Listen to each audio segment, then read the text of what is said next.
Hello friends, तो कैसे हैं आप लोग। आशा करता हूँ अच्छे होंगे। तो आज हम लोग एक नए टॉपिक के साथ आए हैं, जो है आपका लुसेंट ऑब्जेक्टिव, जो न्यू बुक आया है उससे हम लोग स्टार्ट करने वाले हैं, प्राचीन भारत। और यह जो आपको स्पेशल बिहार दरोगा वैकेंसी जो न्यू वाला है उसको देखते हुए यह स्टार्ट किया जा रहा है, ठीक है। और आपको जितने भी क्वेश्चन कराया जाएगा वो मोस्ट इंपॉर्टेंट और फुल डिस्कशन के साथ आपको कराया जाएगा। तो कृपया जो भी चैनल पर नए हैं वो सब्सक्राइब कर दें, लाइक कर दें, बेल आइकन दबा दें और अलग अलग सीक्रेट ग्रुप में शेयर कर दें। आते हैं हम लोग फर्स्ट क्वेश्चन की ओर। पहला क्वेश्चन है, चैप्टर नंबर फर्स्ट है प्राचीन भारत का। पहला टॉपिक है वो है आपका सामान्य परिचय, जिसमें आपको 45 क्वेश्चन कराया जाएगा ऑब्जेक्टिव फुल डिस्कशन के साथ। तो आते हैं लोग फर्स्ट क्वेश्चन की ओर। पहला क्वेश्चन है वो दिया गया आपका, फर्स्ट जो क्वेश्चन है वो है कि इतिहास के तहत अध्ययन किया जाता है किसका। तो इतिहास जो है वो अध्ययन किया जाता है किसका, अध्ययन किया जाता है अतीत का, यानी कि बीता हुआ जो बीत गया है उसी को हम क्या कहते हैं, अतीत का अध्ययन किया जाता है, ठीक है। ऑप्शन नंबर ए हो जाएगा राइट आंसर। नेक्स्ट क्वेश्चन है, प्रथम यूनानी इतिहासकार कौन था। तो प्रथम यूनानी इतिहासकार जो था वो था कौन था, हेरोडोटस, जिसको इतिहास का पिता भी कहा जाता है, हेरोडोटस को, ठीक है। नेक्स्ट क्वेश्चन है, अगला क्वेश्चन दिया गया है वो है आपका, निम्नलिखित में से किसने स्पष्टता कहा कि इतिहास के समस्त निष्कर्ष युक्ति संगत साक्ष्यों पर आधारित है। यह किसने कहा था। तो ये कहा था आपका यूथीडाइयस ने कहा था, ठीक है। ऑप्शन नंबर बी हो जाएगा राइट आंसर। नेक्स्ट क्वेश्चन है, अगला प्रश्न है कि द हिस्ट्री के रचनाकार कौन है। तो द हिस्ट्री के जो रचनाकार है वह है आपका हेरोडोटस है, ठीक है। द हिस्ट्री के रचनाकार हेरोडोटस है, ठीक है। और हेरोडोटस को इतिहास का पिता भी कहा जाता है, ठीक है। नेक्स्ट क्वेश्चन है, अगला क्वेश्चन दिया गया वो है आपका कि इतिहास के पिता की पदवी सही अर्थों में निम्न से किससे संबंधित है। तो सही अर्थों में जो संबंधित है वो है आपका हेरोडोटस को। ऑप्शन नंबर ए हो जाएगा राइट आंसर। नेक्स्ट क्वेश्चन है, अगला प्रश्न दिया गया है कि इतिहास अपने को दोहराता है, यह किसका कथन है, ठीक है। इतिहास जो है अपने को दोहराता है, यह कथन जो था वो किसका था। तो यह था आपका हीगेल का कथन था। ऑप्शन नंबर ए हो जाएगा right answer, Hegel. Next question है, हम, ठीक है, हम इतिहास से यही सीखते हैं कि आदमी इतिहास से कभी भी कुछ नहीं सीखता, यह कथन किसका है, ठीक है। क्वेश्चन था कि हम इतिहास से यही सीखते हैं कि आदमी इतिहास से कभी कुछ नहीं सीखता, यह कथन जो था वो किसका था। यह कथन था हीगेल का। ऑप्शन नंबर ए हो जाएगा राइट आंसर। नेक्स्ट क्वेश्चन है, अगला क्वेश्चन है कि किसका कथन समस्त इतिहास वर्ग के संघर्ष का इतिहास है, ठीक है। किसका कथन था कि समस्त इतिहास वर्ग संघर्ष का इतिहास है। तो यह जो कथन था वो था आपका कार्ल मार्क्स का था, ठीक है, Karl Marx. Option number A हो जाएगा राइट आंसर। नेक्स्ट क्वेश्चन है, अगला प्रश्न है कि निम्नलिखित में से कौन सा एक इतिहासकार के विषय में मार्क्स दृष्टिकोण का संक्षिप्त वर्णन करता है। तो संक्षिप्त वर्णन करता हुआ इतिहास शोषक और शोषित वर्गों के बीच संघर्ष का सिलसिला। ऑप्शन नंबर बी हो जाएगा राइट आंसर। नेक्स्ट क्वेश्चन है, अगला प्रश्न है कि निम्नलिखित में से किसने द्वंद्वात्मक भौतिकवाद के सिद्धांत का प्रतिपादन किया था, ठीक है। निम्नलिखित में से किसने द्वंद्वात्मक भौतिकवाद के सिद्धांत का प्रतिपादन किया था। तो प्रतिपादन किया गया था किसके द्वारा, वो किया गया था आपका मार्क्स के द्वारा, ठीक है, कार्ल मार्क्स के द्वारा। ऑप्शन नंबर बी हो जाएगा राइट आंसर। नेक्स्ट क्वेश्चन है, कार्ल मार्क्स ने वर्ग संघर्ष की प्रक्रिया को निम्नलिखित में से किस सिद्धांत की मदद से समझाया है। तो इस समझाने का जो कार्य है वो क्या है आपका द्वंद्वात्मक भौतिकवाद के प्रयोग जो है सिद्धांत के द्वारा समझाया गया है। नेक्स्ट क्वेश्चन है, अगला प्रश्न है कि इतिहास का विगत की राजनीति, यह किसका कथन है, ठीक है। इतिहास जो है वो विगत की राजनीति है, यह कथन जो था वो किसका है। तो यह जो कथन है वो है आपका सीले का कथन है। ऑप्शन नंबर सी हो जाएगा राइट आंसर। नेक्स्ट क्वेश्चन है, सूची 1 और सूची 2 को सुमेलित करना है, ठीक है। नीचे दिया गया कूट साकीट सहायता से इसको सुमेलित करना है। तो ओक साठ जो है वो किससे संबंधित है। तो ओक साठ जो है वो संबंधित है आपका किससे, सच है या किस इतिहास में अतीत वर्तमान के साथ बदलता है, ठीक है। ट्रैवलिन जो है वो किससे संबंधित है। तो ट्रैवलिन संबंधित आपका इतिहास के महत्व वैज्ञानिक नहीं है, ठीक है। महत्व जो है कैसा है, वैज्ञानिक नहीं है। उसके बाद आपका कॉलिंगवुड जो है, कॉलिंगवुड, यह संबंधित है किससे। तो यह संबंधित है आपका संपूर्ण इतिहास विचारों का इतिहास से। और ब्यूरी जो है वो संबंधित है आपका इतिहास स्वतः मात्र एक विज्ञान है और इससे कम नहीं और इससे अधिक नहीं, ठीक है। यानी कि ऑप्शन नंबर क्या हो जाएगा, ऑप्शन नंबर ए हो जाएगा राइट आंसर, ठीक है, ऑप्शन नंबर ए हो जाएगा राइट आंसर। इसका पीडीएफ आपको व्हाट्सएप ग्रुप पे प्रोवाइड कर दिया जाएगा। व्हाट्सएप ग्रुप का लिंक इस वीडियो के डिस्क्रिप्शन में दे दिया गया है, तो वहाँ से जाकर के आप देख सकते हैं, ठीक है। और आज हम लोग स्टार्ट ही किए हैं, तो इसका प्लेलिस्ट भी बना दिया जाएगा आपको। नेक्स्ट हम लोग क्वेश्चन देखते हैं। अगला क्वेश्चन है, किस इतिहास दर्शन शास्त्री ने कहा था कि समस्त इतिहास समकालीन इतिहास है, ठीक है। किस इतिहास दर्शन शास्त्री ने कहा था कि समस्त इतिहास समकालीन इतिहास है? वो किसने कहा था? तो कहा था आपका बेनिडिक्टो कोचो ने कहा था। ऑप्शन नंबर बी हो जाएगा राइट आंसर। नेक्स्ट क्वेश्चन है, अगला प्रश्न दिया गया हुआ है आपका कि इतिहास वर्तमान एवं अतीत के बीच अंतहीन वार्ता यह किसने कहा था? तो अंतहीन वार्ता यह कहा था आपका E.H. कार ने। ऑप्शन नंबर ए हो जाएगा राइट आंसर। नेक्स्ट क्वेश्चन है, अगला क्वेश्चन है कि तिथियों के साथ प्रयुक्त होने वाला BC किसका संक्षिप्ताकार है? तो BC का जो फुल फॉर्म होता है वो क्या होता है? तो BC का जो फुल फॉर्म होता है वो होता है आपका बिफोर क्राइस्ट, ठीक है, यानी कि चर्च के, यानी कि एक वो जो है ईसा मसीह के जन्म के पहले के वर्ष को हम लोग कहते हैं BC, ठीक है। नेक्स्ट क्वेश्चन है, अगला क्वेश्चन दिया गया है कि तिथियों के साथ प्रयुक्त होने वाले AD का पूर्ण रूप क्या है? तो AD का जो पूर्ण रूप है वो है आपका एनो डोमिनी है। ऑप्शन नंबर ए हो जाएगा राइट आंसर। नेक्स्ट क्वेश्चन है, अगला प्रश्न दिया गया कि 50 ईसा पूर्व में जो है वो क्या होगा? तो होगा आपका कितना हो जाएगा? तो वो जो हो जाएगा वो होगा आपका 150 ईसा पूर्व के बाद आता है। ऑप्शन नंबर बी हो जाएगा राइट आंसर। नेक्स्ट क्वेश्चन है, अगला क्वेश्चन है कि वर्ष 1015 ईस्वी किस शताब्दी में आएगा? तो 1015 जो ईस्वी है वो कौन सी शताब्दी में? तो वो आ जाएगा आपका 11वीं शताब्दी में, ठीक है, 11वीं शताब्दी। नेक्स्ट क्वेश्चन है, अगला क्वेश्चन है कि सूची 1 और सूची 2 को सुमेलित करना है, ठीक है। सूची 1 और सूची 2 को क्या करना है? सुमेलित करना है। तो देखते हैं हम लोग कौन सा हो जाएगा। तो देखते हैं विक्रम संवत्सर जो है वो किससे संबंधित है? तो विक्रम संवत्सर संबंधित है आपका ये जो है 58 ईसा पूर्व से। शक संवत जो है वो किससे संबंधित है? तो वह संबंधित है 78 ईस्वी। गुप्त संवत संबंधित है आपका 320 ईस्वी, ठीक है। और कलिंग संवत जो है वो संबंधित है आपका 3102 ईस्वी ईसा पूर्व, ठीक है, 3102 ईसा पूर्व, ठीक है। विक्रम संवत 58 ईसा पूर्व, शक संवत 78 ईस्वी, गुप्त संवत 320 ईस्वी और कलिंग संवत जो है वो 3102 ईसा पूर्व है, ठीक है। नेक्स्ट क्वेश्चन है, विक्रम संवत कब प्रारंभ हुआ था? ठीक है, तो विक्रम संवत जो था वो प्रारंभ कब हुआ था? तो प्रारंभ हुआ था आपका 58 ईसा पूर्व में, अभी बताए थे, ठीक है, विक्रम संवत 58 ईसा पूर्व। नेक्स्ट क्वेश्चन है, शक संवत का प्रारंभ किस सम्राट के शासनकाल में 78 ईस्वी में किया गया था? तो शक संवत जो था उसका प्रारंभ किया गया था आपका कनिष्क के शासनकाल में 78 ईस्वी में, ठीक है, ध्यान रखिएगा। नेक्स्ट क्वेश्चन है, अगला क्वेश्चन है कि भारत का राष्ट्रीय पंचांग किस संवत पर आधारित है? तो भारत का जो राष्ट्रीय पंचांग है वह आधारित आपका शक संवत पर आधारित है। किस पे? शक संवत पे। नेक्स्ट क्वेश्चन है, अगला प्रश्न है कि गुप्त संवत 319 से 320 को प्रारंभ करने वाला श्रेय किसे दिया जाता है? तो इसका जो श्रेय दिया जाता है वो दिया जाता है आपका चंद्रगुप्त प्रथम को। ऑप्शन नंबर ए हो जाएगा राइट आंसर। नेक्स्ट क्वेश्चन है कि चंद्रगुप्त प्रथम ने गुप्त संवत का प्रारंभ किस उपलक्ष्य में किया था? तो ये किया था आपका आपने राज्यारोहण के स्मारक के रूप में जो था इसका उपलक्ष्य में जो था इसका गुप्त संवत का प्रारंभ किया था। ऑप्शन नंबर ए हो जाएगा राइट आंसर। नेक्स्ट क्वेश्चन है, अगला क्वेश्चन दिया गया है कि निम्न कथनों पर विचार कीजिए तथा नीचे दिए गए कुट के सही उत्तर चुनना है, ठीक है। तो कौन सा सही उत्तर हो जाएगा? तो सही उत्तर हो जाएगा आपका सी हो जाएगा 1, 2 और 3, ठीक है। विक्रम संवत 58 ईसा पूर्व प्रारंभ हुआ था, ये सही है।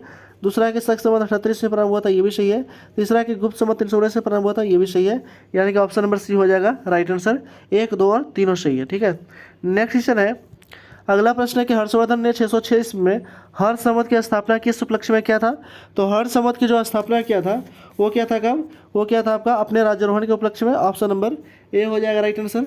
नेक्स्ट क्वेश्चन है, अगला क्वेश्चन दिया गया हुआ है आपका कि निम्नलिखित में से वह कौन सा संवत है जो कलचुरियों द्वारा प्रयुक्त किए जाने के कारण कलचुरी संवत भी कहा जाता है? तो कहा जाता है किसको? वो कहा जाता है आपका त्रैकुट संवत को, ठीक है। ऑप्शन नंबर सी हो जाएगा राइट आंसर। नेक्स्ट क्वेश्चन है कि चालुक्य विक्रम संवत का प्रचलन किसने किया था? तो चालुक्य विक्रम संवत का जो प्रचलन हुआ था वो किसने किया था? तो क्या था विक्रमादित्य 6 ने किया था। ऑप्शन नंबर सी हो जाएगा राइट आंसर। नेक्स्ट क्वेश्चन है, अगला क्वेश्चन दिया गया है कि निम्नलिखित में से किसे नए समझ चलाने का यश प्राप्त था? तो नए समझ चलाने का जो यश प्राप्त था वो किसको था? तो वो था आपका लक्ष्मण सेन को। ऑप्शन नंबर डी हो जाएगा राइट आंसर। नेक्स्ट क्वेश्चन है, निम्नलिखित में से कौन सा वर्ष दिसंबर 2019 में शक संवत का वर्ष हुआ था? ठीक है, निम्नलिखित में से कौन सा वर्ष दिसंबर 2009 में शक संवत का वर्ष होगा? तो होगा, कब होगा? वो होगा आपका 1931 का। ऑप्शन नंबर ए हो जाएगा राइट आंसर। नेक्स्ट क्वेश्चन है, विक्रम संवत 2070 के ईस्वी संवत में रूपांतरित करने का मान क्या होगा? तो विक्रम संवत 2070 को ईस्वी संवत के रूपांतरित करने का मान जो होगा वो क्या होगा? तो हो जाएगा आपका कितना? वो हो जाएगा आपका 2013 ईस्वी हो जाएगा। ऑप्शन नंबर डी हो जाएगा राइट आंसर, 2013। ठीक है, नेक्स्ट क्वेश्चन है, विक्रम एवं शक संवत के आरंभ के बीच कितने वर्षों का अंतर होता है? तो जो अंतर होता है वो होता है आपका 135 वर्षों का अंतर होता है। कितने वर्षों का? 135 वर्षों का अंतर होता है। नेक्स्ट क्वेश्चन है कि पुलकेशिन फर्स्ट का बादामी शिलालेख पर शक वर्ष 465 का दिनांकित है यह, ठीक है, यदि इसे विक्रम संवत में दिनांकित करना हो तो क्या होगा? ठीक है, क्वेश्चन को अगर फिर से रिपीट करते हैं कि पुलकेशिन फर्स्ट का बादामी शिलालेख शक वर्ष 465 का दिनांकित है, यदि इसे विक्रम संवत में दिनांकित करना हो तो यह वर्ष कितना होगा? तो यह जो होगा वो होगा आपका 600 वर्ष होगा। ऑप्शन नंबर ए हो जाएगा राइट आंसर। नेक्स्ट क्वेश्चन है, अगला प्रश्न दिया गया कि राजस्थान सरकार के कैलेंडर में, ठीक है, 20/263 लिखा हुआ था, तो शाके क्या होगा? तो शक संवत जो होगा वो होगा आपका 1928 क्या होगा? ऑप्शन नंबर सी हो जाएगा राइट आंसर। नेक्स्ट क्वेश्चन है, अगला क्वेश्चन दिया गया वो है आपका कि पुरातत्व के स्तर विन्यास पद्धति निम्नलिखित में से किसको समझने के लिए प्रयुक्त किया जाता है? तो प्रयुक्त किया जाता है किसको समझने के लिए? भौतिक अवशेष के क्रमिक निक्षेप को समझने के लिए प्राप्त किया जाता है। ऑप्शन नंबर बी हो जाएगा राइट आंसर। नेक्स्ट क्वेश्चन है, अगला क्वेश्चन दिया गया वो है आपका कि कार्बन 14 तिथि निर्धारण पद्धति का विकास किसने किया था? ठीक है, तो कार्बन 14 तिथि निर्धारण पद्धति का जो विकास था वो किसके द्वारा किया गया था? वो किया गया था आपका विलर्ड लिबी के द्वारा। ऑप्शन नंबर डी हो जाएगा राइट आंसर। नेक्स्ट क्वेश्चन है कि काष्ठ, अस्थि और शंख के पुरातात्विक नमूनों का काल निर्धारण करने के लिए निम्नलिखित में से कौन सा अपनाया जाता है? तो ये अपनाया जाता है कौन सा? कार्बन 14 पद्धति अपनाया जाता है। ऑप्शन नंबर ए हो जाएगा राइट आंसर। ठीक है, और यूरेनियम 238 जो है ये आपको अपनाया जाता है चट्टानों के या पृथ्वी की आयु ज्ञात करने के लिए। नेक्स्ट क्वेश्चन है, अगला क्वेश्चन दिया गया कि कार्बन डेटिंग निम्न की आयु निर्धारण करता है किसका? तो कार्बन डेटिंग जो है वो किसका आयु निर्धारण करता है? तो वह जीवाश्म का। ऑप्शन नंबर ए हो जाएगा राइट आंसर। नेक्स्ट क्वेश्चन है, प्रागैतिहासिक का अंत एवं इतिहास का आरंभ तब माना जाता है जब, कब माना जाता है? तो ये माना जाता है जब मानव ने लिखना सीखा था। ठीक है, जब मानव ने लिखना सीखा था तब आरंभ माना जाता है। नेक्स्ट क्वेश्चन है, अगला क्वेश्चन दिया गया 41 नंबर क्वेश्चन है, भारत के संदर्भ में ऐतिहासिक काल का आरंभ कब से माना जाता है? तो ऐतिहासिक काल का जो आरंभ माना जाता है वो माना जाता है आपका 600 ईसा पूर्व से। ऑप्शन नंबर सी हो जाएगा राइट आंसर। नेक्स्ट क्वेश्चन है कि सिंधु सभ्यता के आदि ऐतिहासिक सभ्यता कहा जाता है क्योंकि यह जो है वो प्रमाण मिला है किसका? तो यहाँ जो है प्रमाण मिला है किसका? वो मिला है लेखन कला का प्रमाण मिला है। ऑप्शन नंबर ए हो जाएगा राइट आंसर। नेक्स्ट क्वेश्चन है, शक संवत पर आधारित राष्ट्रीय पंचांग का चैत्र ग्रेगोरियन कैलेंडर में निम्नलिखित तिथियों में से किस एक ठीक है तदनुरूप है? ठीक है, तो तदनुरूप है किस तिथि का? वो है आपका 22 मार्च अथवा 21 मार्च। ऑप्शन नंबर ए हो जाएगा राइट आंसर। नेक्स्ट क्वेश्चन है कि किसने इतिहास को प्राचीन, मध्यकालीन और आधुनिक तीनों भागों में बांटकर देखने का रिवाज, ठीक है, देखने का रिवाज चलाया था? तो ये किसने रिवाज चलाया है? तो ये रिवाज चलाया गया आपका सेलेरियस के द्वारा। ऑप्शन नंबर डी हो जाएगा राइट आंसर। नेक्स्ट क्वेश्चन है और इस वीडियो का लास्ट क्वेश्चन है ये, ठीक है, 45 नंबर क्वेश्चन, निम्नलिखित में से किसने गुप्त संवत के प्रारंभ निर्धारण के संबंध में महत्वपूर्ण सूचना दिया था? तो महत्वपूर्ण सूचना दिया था अल्बरूनी दिया था। कौन दिया था? अल्बरूनी दिया था।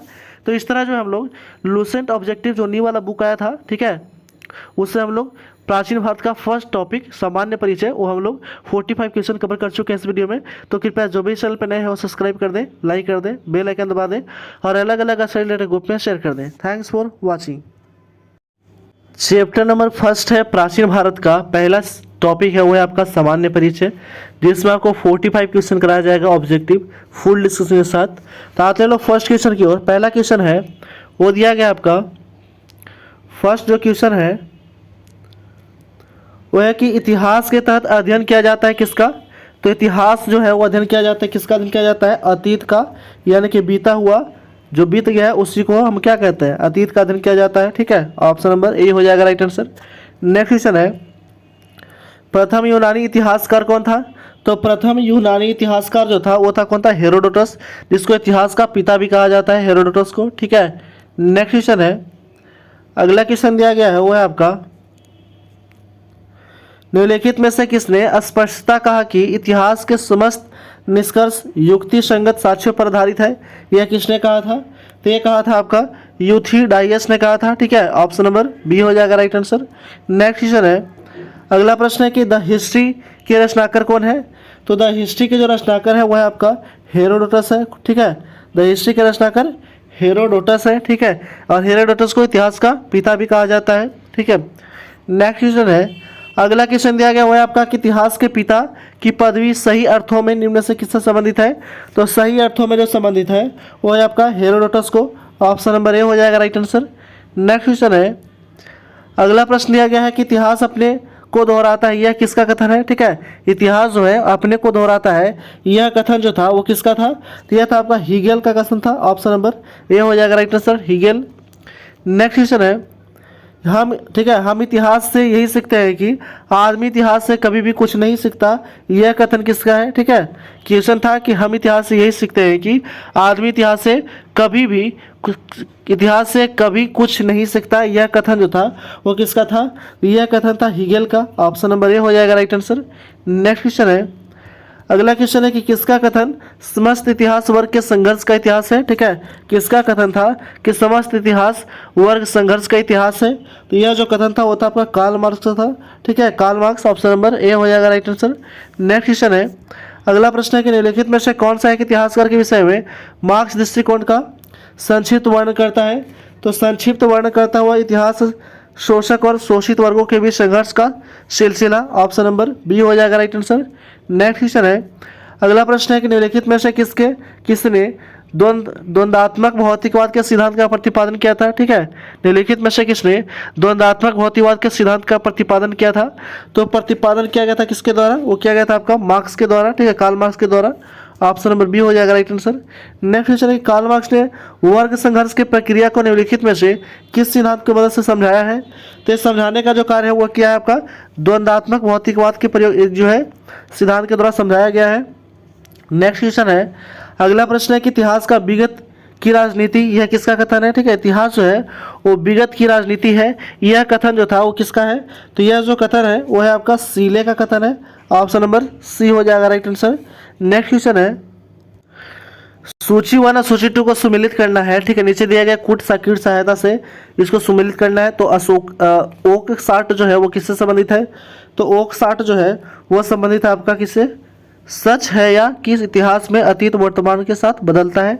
ठीक है, ट्रैवलिन जो है वो किससे संबंधित है? तो ट्रैवलिन संबंधित आपका इतिहास के महत्व वैज्ञानिक नहीं है। ठीक है, महत्व जो है कैसा है? वैज्ञानिक नहीं है। उसके बाद आपका कॉलिंगवुड जो है, कॉलिंगवुड, यह संबंधित है किससे? तो यह संबंधित आपका संपूर्ण इतिहास विचारों का इतिहास से। और ब्यूरी जो है वो संबंधित आपका इतिहास स्वतः मात्र एक विज्ञान है और इससे कम नहीं और इससे अधिक नहीं। ठीक है, यानी कि ऑप्शन नंबर क्या हो जाएगा? ऑप्शन नंबर ए हो जाएगा राइट आंसर। ठीक है, ऑप्शन नंबर ए हो जाएगा राइट आंसर। इसका पीडीएफ आपको व्हाट्सएप ग्रुप पे प्रोवाइड कर दिया जाएगा। व्हाट्सएप ग्रुप का लिंक इस वीडियो के डिस्क्रिप्शन में दे दिया गया है, तो वहाँ से जाकर के आप देख सकते हैं। ठीक है, और आज हम लोग स्टार्ट ही किए हैं तो इसका प्लेलिस्ट भी बना दिया जाएगा आपको। नेक्स्ट हम लोग क्वेश्चन देखते हैं। अगला क्वेश्चन है, किस इतिहास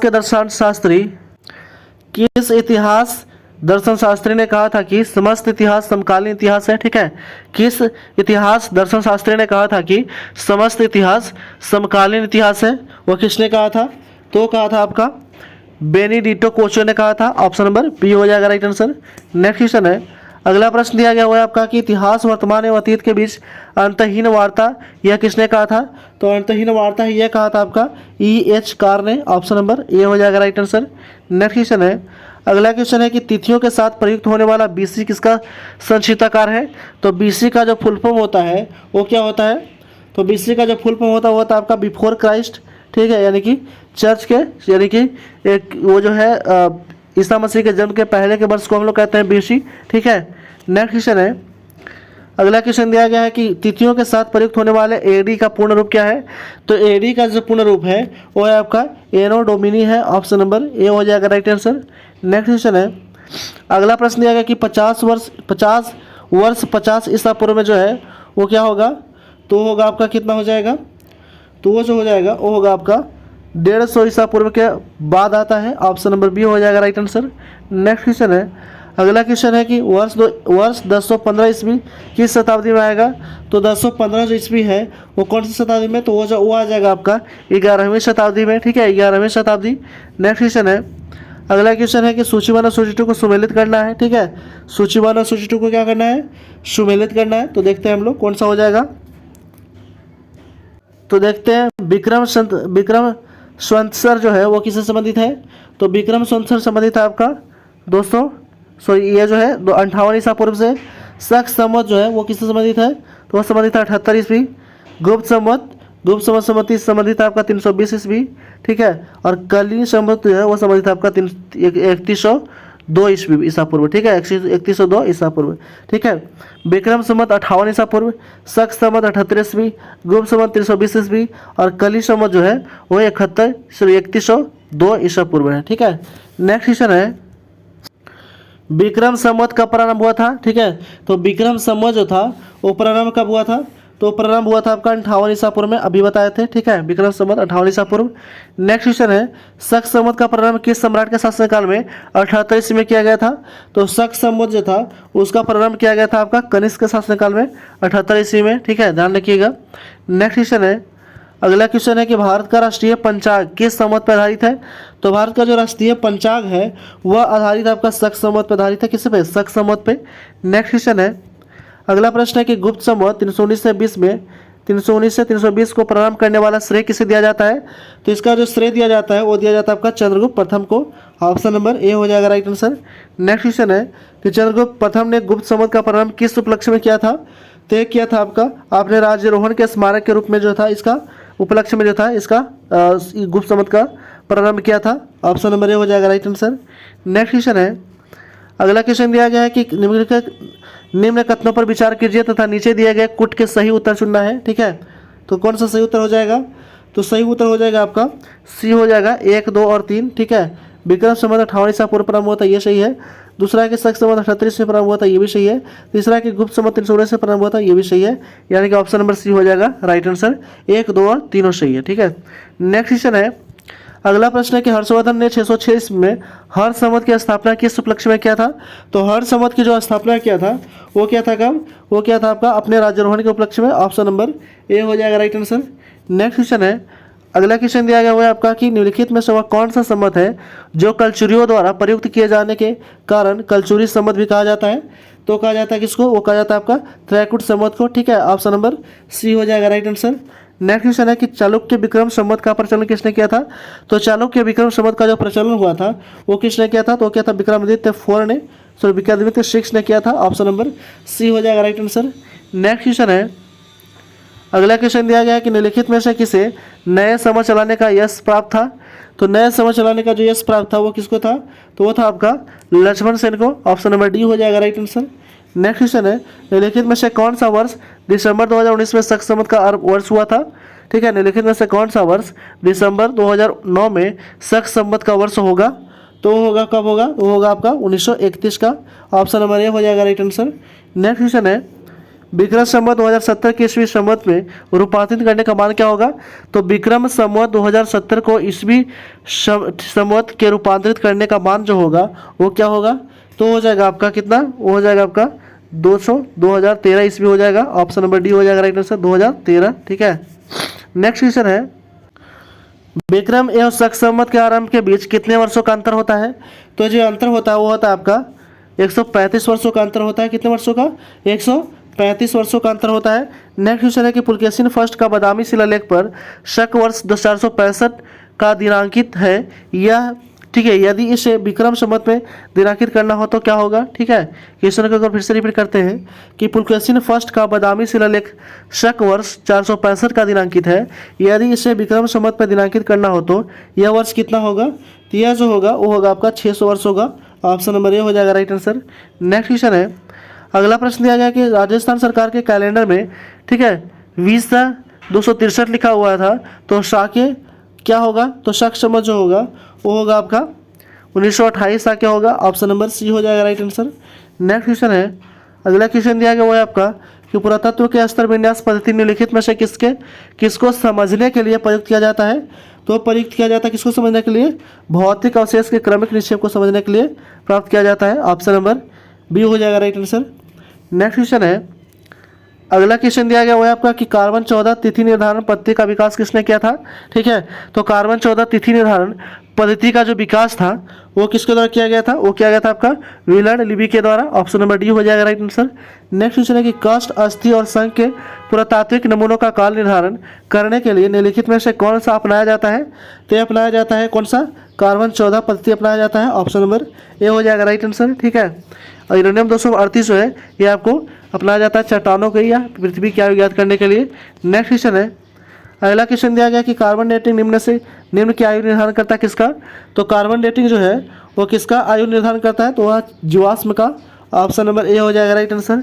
नेक्स्ट क्वेश्चन है, प्रागैतिहासिक का अंत एवं इतिहास का आरंभ तब माना जाता है जब, कब माना जाता है, तो ये माना जाता है जब मानव ने लिखना सीखा था। ठीक है, जब मानव ने लिखना सीखा था तब आरंभ माना जाता है। नेक्स्ट क्वेश्चन है, अगला क्वेश्चन दिया गया 41 नंबर क्वेश्चन है, भारत के संदर्भ में ऐतिहासिक काल का आरंभ कब से माना जाता है। तो ऐतिहासिक काल का जो आरंभ माना जाता है वो माना जाता है आपका 600 ईसा पूर्व से। ऑप्शन नंबर सी हो जाएगा राइट आंसर। नेक्स्ट क्वेश्चन है कि सिंधु सभ्यता के आदि ऐतिहासिक सभ्यता कहा जाता है क्योंकि यह जो है वो प्रमाण मिला है किसका, तो यहाँ जो है प्रमाण मिला है किसका, वो मिला है लेखन कला का प्रमाण मिला है। ऑप्शन नंबर ए हो जाएगा राइट आंसर। नेक्स्ट क्वेश्चन है, शक संवत पर आधारित राष्ट्रीय पंचांग का चैत्र ग्रेगोरियन कैलेंडर में निम्नलिखित तिथियों में से किस एक ठीक है तदनुरूप है। ठीक है, तो तदनुरूप है किस तिथि का, वो है आपका 22 मार्च अथवा 21 मार्च। ऑप्शन नंबर ए हो जाएगा राइट आंसर। नेक्स्ट क्वेश्चन है कि किसने इतिहास को प्राचीन, मध्यकालीन और आधुनिक तीनों भागों में बांटकर देखने का रिवाज, ठीक है, देखने का रिवाज चलाया था। तो ये किसने रिवाज चलाया है, तो ये रिवाज चलाया गया आपका सेलेरियस के द्वारा। ऑप्शन नंबर डी हो जाएगा राइट आंसर। नेक्स्ट क्वेश्चन है और इस वीडियो का लास्ट क्वेश्चन है ये। ठीक है, 45 नंबर क्वेश्चन, निम्नलिखित में से किसने गुप्त संवत के प्रारंभ निर्धारण के संबंध में महत्वपूर्ण सूचना दिया था। तो महत्वपूर्ण सूचना दिया था अल्बरूनी दिया था। कौन दिया था, अल्बरूनी दिया था। तो इस तरह जो हम लोग लूसेंट ऑब्जेक्टिव जो नी वाला बुक आया था, ठीक है, उससे हम लोग प्राचीन भारत का फर्स्ट टॉपिक सामान्य परिचय वो हम लोग 45 क्वेश्चन कवर कर चुके हैं इस वीडियो में। तो कृपया जो भी चैनल पर नए हैं वो सब्सक्राइब कर दें, लाइक कर दें, बेल आइकन दबा दें और अलग अलग रिलेटेड ग्रुप में शेयर कर दें। Thanks for watching.